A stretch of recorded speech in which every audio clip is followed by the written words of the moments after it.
না দিলে তো মান সম্মান থাকে না, লোক সমাজে তো আর মুখ দেখাতে পারবো না। দেখি যাই হাটে 20-30 হাজার টাকা দিয়ে যদি একটা গরু পাই,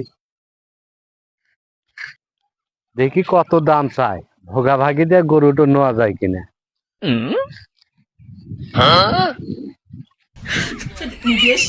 আসসালামু আলাইকুম চাচা। ওয়ালাইকুম সালাম। চাচা, এই গরু কি বেচছেন আপনি? হ্যাঁ চাচা, গরু তো বেচা লেগে আইছি, কুরবানির ঈদ, গরু বেচা লেগে আইছি। আমি তো একটু কুরবানির জন্য গরু কিনবো। হ্যাঁ চাচা, গরুটা খুব ভালো হবে চাচা, মাংস আছে। এটা গরুটা বিক্রি করবে?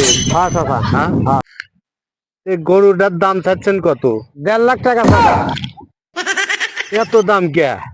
এবার কুরবানির ঈদ না, তাই দেয় এত দাম চা নাই? কুরবানি মাইসে দিবি না, এই জন্য গরুর দাম বেশি।